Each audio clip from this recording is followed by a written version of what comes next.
Olá, meus irmãos, como vamos? Boa noite. Estamos aqui reunidos em nome de Jesus, agradecendo a presença desses irmãos tão amigos, tão queridos, que vêm sempre estar conosco, né? Encarnados e desencarnados. Vocês estão conosco. E os desencarnados vêm e pedimos a Jesus que nos envie também bons espíritos para nos auxiliarem nos estudos desta noite. Que eles nos ajudem, nos inspirem a levar uma palavrinha de amor, de luz, de bom ânimo a todos os irmãos, de realidade, de verdade, de luz. Que Jesus nos abençoe sempre, agora e sempre. Hoje nós vamos estudar da coleção Fonte Viva o livro Caminho, Verdade e Vida, que aliás estudamos na semana passada o mesmo livro. Do mesmo livro, outra lição, lógico. E hoje nós vamos estudar a lição denominada Além Túmulo. Nós estamos estudando a doutrina espírita, precisamos conhecer as lições que contém o nosso Evangelho, nossos livros da coleção kardeciana, temos os livros dos médiuns, os livros dos espíritos. Precisamos estudar tudo isso e como estamos na coleção Fonte Viva, precisamos citar algumas coisas que se passam também nos livros citados, né? Porque são importantes para o nosso aprendizado. Portanto, a lição denomina-se Além Túmulo. E se há ressurreição de mortos, também o Cristo não ressuscitou. Paulo, 1 Coríntios 15, 13. Paulo claramente diz que se não há ressurreição de mortos, também o Cristo não ressuscitou, por óbvio. Porque Jesus, todos nós sabemos, foi crucificado, morreu na cruz. Mas morreu o quê? O seu corpo. E o seu corpo, que estava na cruz morto, foi sepultado, enterrado, e depois ele ressuscitou poucos dias depois e foi visto por todos durante 40 dias. Ele ficou em espírito entre nós, ainda pregando, mostrando. E para começar, ele se colocou como um ser amplamente visto por todos, para que todos que viram a sua crucificação verificassem que ele não havia morrido. Ou seja, ele deu um testemunho que foi grandioso, como sempre. Jesus, tudo que fez e que faz é grandioso, e mostrou que ele havia ressuscitado, que, portanto, a vida continua, não existe morte. Ele nos provou, com a morte dele, a morte física dele, que não existe morte.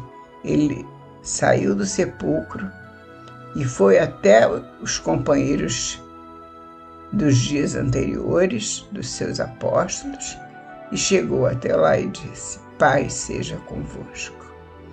Paz, estejam em paz, porque ele não disse, mas isso está implícito: eu vivo, eu não morri, porque a morte não existe. Portanto, vamos ver o que Emmanuel tem a nos dizer a respeito deste ensinamento de Paulo, né?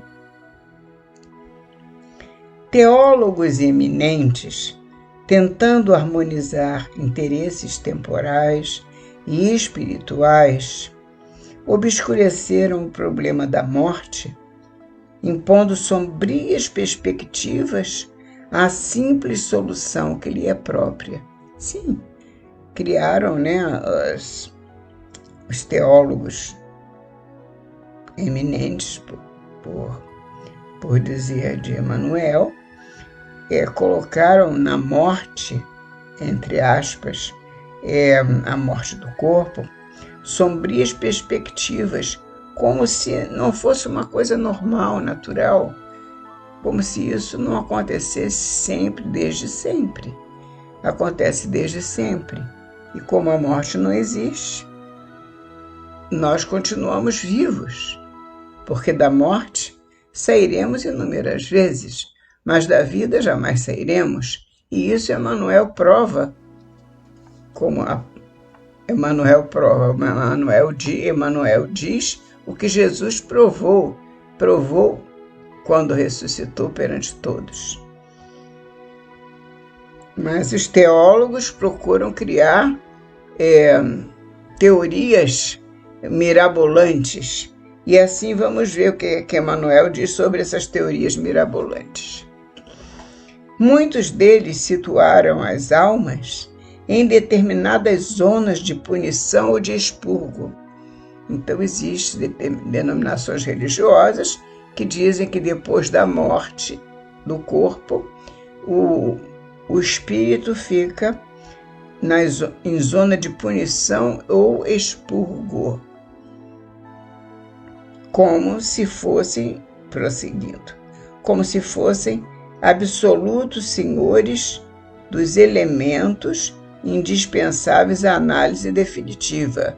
Então, essas pessoas que os recebem teriam então que determinar se eles seriam indispensáveis, teriam necessidade de serem analisados em definitivo, se é que teriam morrido mesmo ou não teriam morrido, enfim, como se fossem absolutos senhores.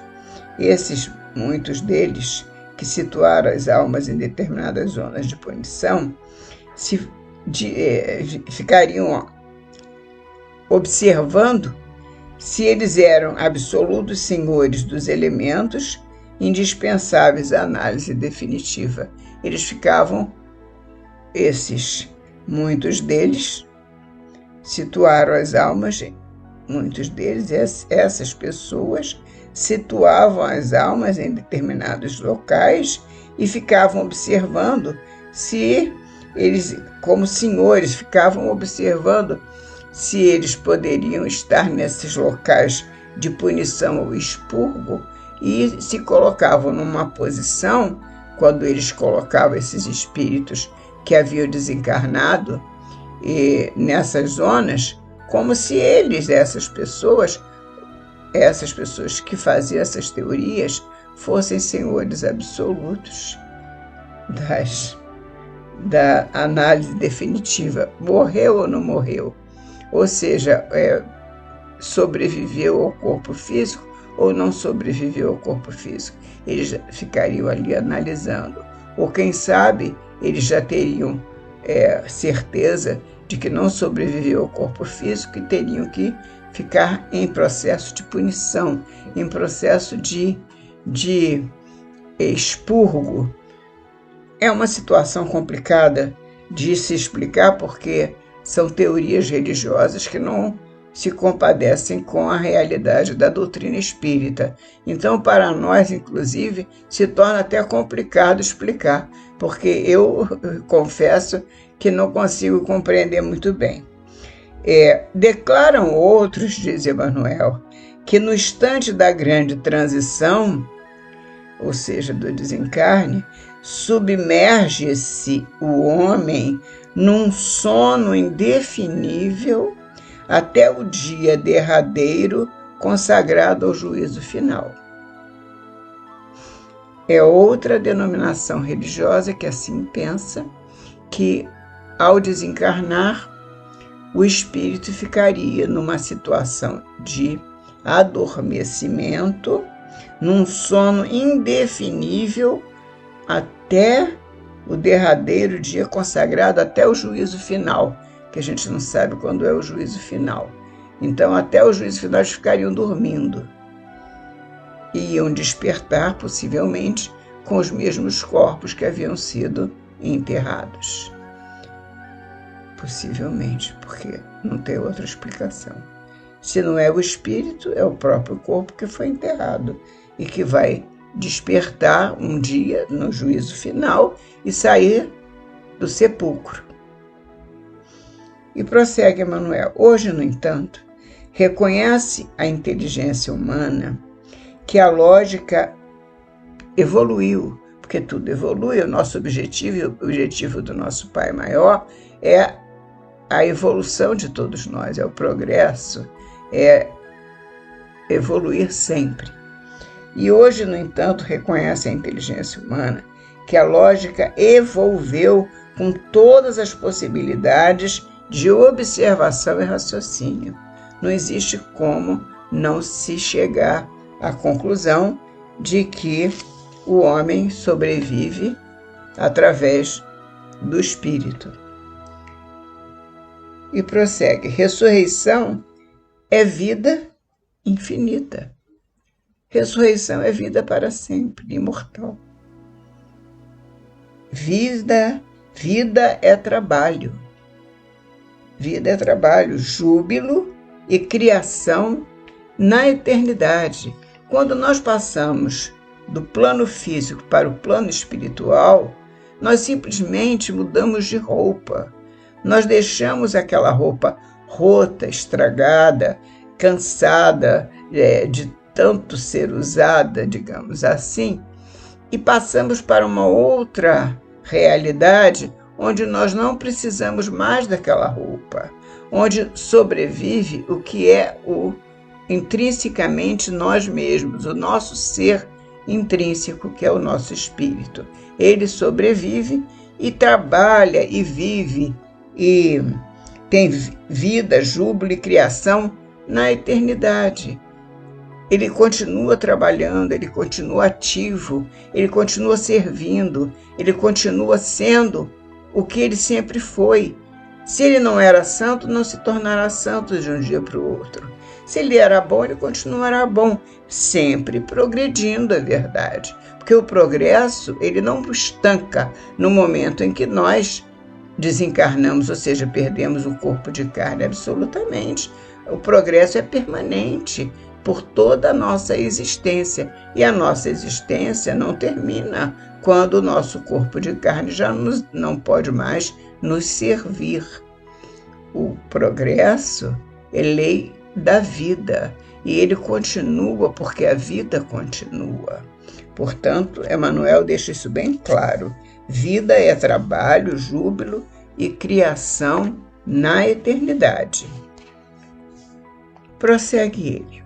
Como qualificar a pretensão daqueles que designam vizinhos e conhecidos para o inferno ilimitado no tempo? Realmente é muito difícil qualificar. O que é que nós vamos dizer daqueles que dizemos quando os vizinhos ou os conhecidos que partem e talvez não sejam pessoas muito boas, sejam pessoas ainda equivocadas, que eles estão no inferno ilimitado no tempo? Realmente é uma injustiça muito grande, porque todos nós um dia seremos anjos, nós vamos progredir até a angelitude, porque Deus nos concede essa graça de sermos espíritos eternos. Em nenhum momento Deus fez das suas criaturas seres para a extinção. Ele fez as criaturas para sempre, ou seja, imortais, espíritos imortais. Nós trocamos de corpo e continuamos vivos. Como acreditar, diz Emmanuel? Permaneçam adormecidos? Milhões de criaturas aguardando um minuto decisivo de julgamento, quando o próprio Jesus se afirma em atividade incessante. Mas como ser isso? Como dormir aguardando um minuto decisivo, milhões de criaturas adormecidas, aguardando o juízo final, quando Jesus ressuscitou e disse: eu estou vivo, Pai seja convosco, eu não morri, não existe a morte. Está nos evangelhos. Jesus ressuscitou. Isso não é invenção da doutrina espírita, simplesmente é a realidade, é a verdade. e a verdade é para ser perpetuada. Jesus afirmou que ele trabalha até hoje e disse: o meu Pai trabalha até hoje e eu trabalho também. Como é que milhões de seres vão ficar adormecidos por anos e anos e anos, aguardando o minuto decisivo do julgamento? Isso aí é uma determinada religião que temos entre nós e que entende que é assim que se processa o momento da desencarnação. Os seres vão dormir até o momento do juízo final, como dizem. E essas pessoas que desencarnaram, que são milhares e milhares e milhões, porque morrem, todos nós desencarnamos, não morremos. Então a gente diz: fulano, o meu vizinho ou alguém morreu, mas na verdade ele apenas desencarnou. A informação é dada pela doutrina espírita, porque as outras doutrinas ainda acreditam que a morte existe. Infelizmente, temos que aguardar o momento da evolução, porque a evolução chegará para todos. E prossegue Emmanuel: os argumentos teológicos são respeitáveis. Lógico que são. É o momento da evolução de cada ser. No entanto, não deveremos desprezar a simplicidade da lógica humana. Temos que ver como é tão lógico isso. Desencarnou, perdeu o corpo, mas a vida continuou. É uma longa estrada até chegar ao nosso Pai Celestial, mas é uma só. Sairemos da morte milhões de vezes, mas da vida jamais sairemos. É preciso termos isso bem plantado em nosso ser, em nossa consciência, em nosso entendimento. É preciso entender que o Pai fez criaturas para a imortalidade. E a lógica humana nos prova isso. E Emmanuel prossegue: comentando o assunto portas adentro do esforço cristão, somos compelidos a reconhecer que os negadores do processo evolutivo do homem espiritual, depois do sepulcro, definem-se contra o próprio Evangelho. Sim, porque o Mestre dos Mestres ressuscitou em trabalho edificante. Jesus encontrou com Elias e Moisés no Tabor, no Monte Tabor, ressuscitado. Aqueles dois, Jesus ainda estava entre nós. Foi ao Monte Tabor na chamada Transfiguração, contam os evangelhos, e apareceu a eles dois irmãos que foram ali encontrar com Jesus numa reunião lindíssima, numa reunião espiritual, em que Moisés e Elias, já desencarnados, estavam presentes na reunião e dois apóstolos que acompanhavam Jesus assistiram à reunião. Portanto, a morte não existe, porque Moisés e Elias vieram muitos e muitos anos antes de Jesus e, no entanto, estavam ali presentes no Monte Tabor, conversando com Jesus. A morte não existe, está nos evangelhos. Há um momento em que Jesus vai ao Monte Tabor e acontece esse momento, essa passagem conhecidíssima e que nós estamos citando agora, mostrando essa realidade.